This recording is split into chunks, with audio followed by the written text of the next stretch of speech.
ये जो छोटी बड़ी सभाएं चल रही हैं, ये एक सत्ता परिवर्तन का कारण बनेंगी।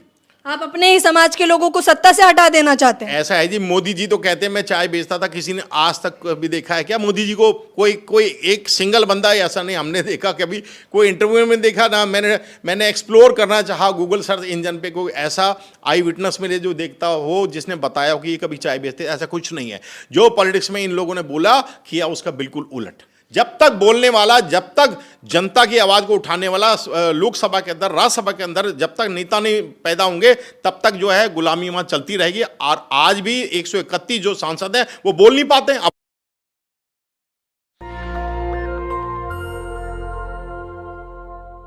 वोट हमारा राज तुम्हारा, नहीं चलेगा नहीं चलेगा, जिसकी जितनी संख्या भारी उसकी उतनी हिस्सेदारी। नमस्कार, मैं ज्योति यादव आप सभी का नेशनल दस्तक पर स्वागत करती हूँ।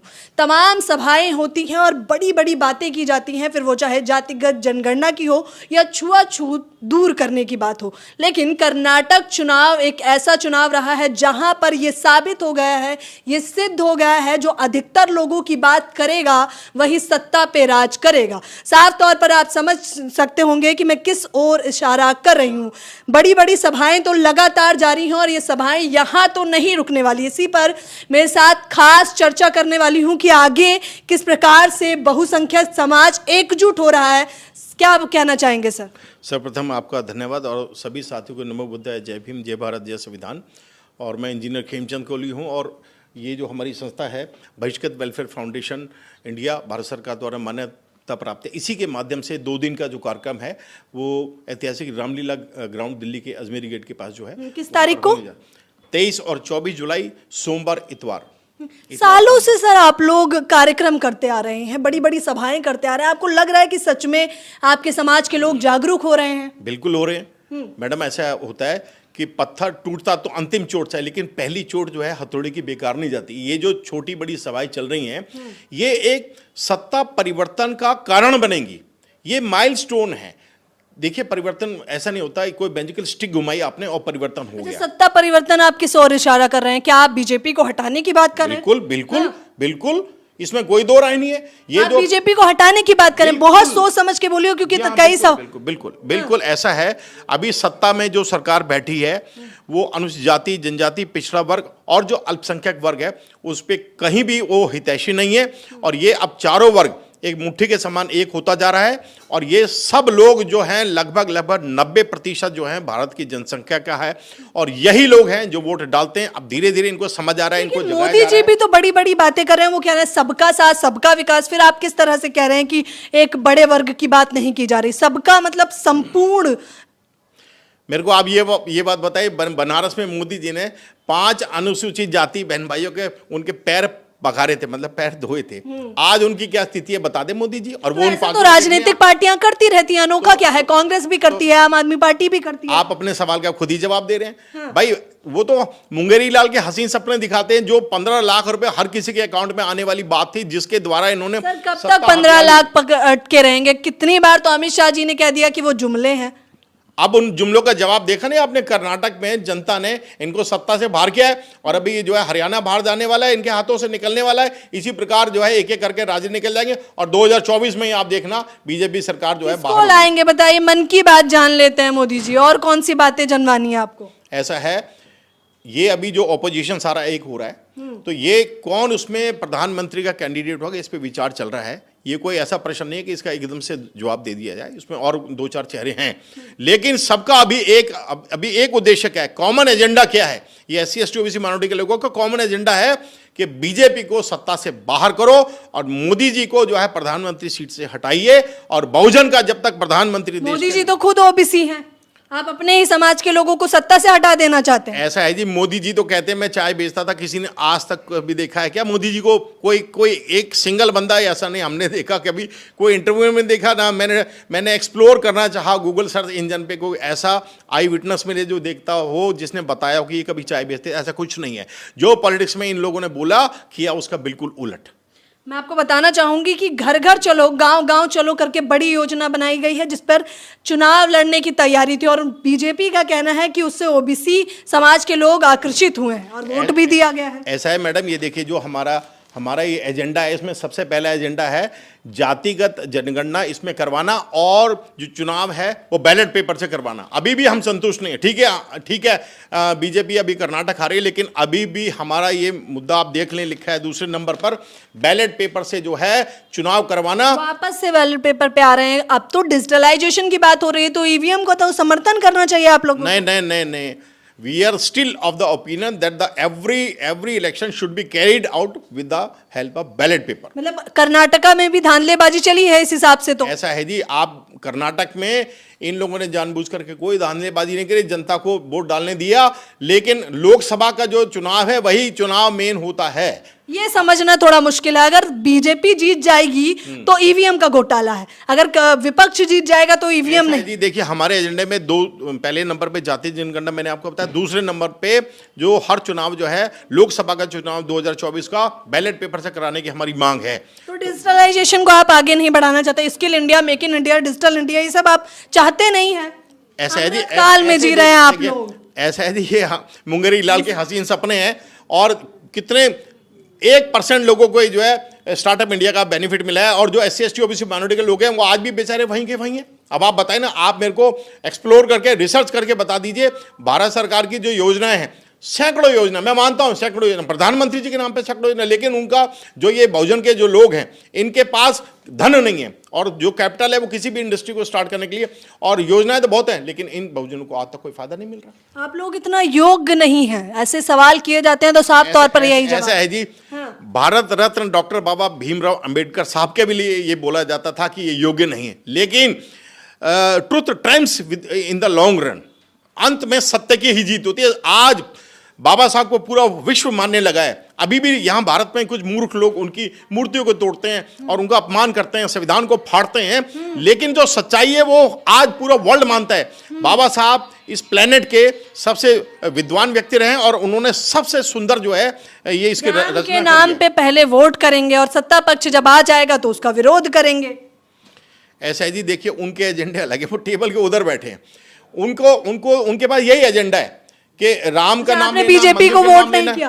आपने बीजेपी को कभी वोट नहीं किया? मैं ऐसा, पहले मैं बीजेपी के साथ था 2017 था, लेकिन जब जो है इनका जो हमने रोल देखा, इन्होंने हमें भी बनारस में इस्तेमाल किया, लेकिन उसके बाद जो है हमने देखा कि भाई ये जो है SC ST के लिए ठीक नहीं है, हमने तुरंत इसको छोड़ा। 14 तक साथ रहना चाहिए था ना, आपको अच्छे दिन देखने का मौका ही नहीं लिया आपने। एक बार अजमा के उनको देख लिया, और सारे जो लोग हैं, बहुत सारे लोग, लाखों लोग बीजेपी को छोड़ गए, SC ST OBC माइनॉरिटी के लोग। ऐसी बात नहीं है, आप जो सच्चाई है वो जानिए। मैं जब आपको सच्चाई बता रहा हूँ, 2014 में किस प्रकार सत्ता हत्याई गई, और उसके बाद सत्ता हाथ से ना निकल जाए इसके लिए क्या क्या मतलब प्रोपेगेंडा ये लोग कर रहे हैं। अच्छा, आपका ये बयान मैं साफ तौर पर बताना चाहूंगी बड़ा होगा, क्योंकि आप कह रहे हैं कि आप खुद बीजेपी से थे लेकिन बीजेपी छोड़ के आए।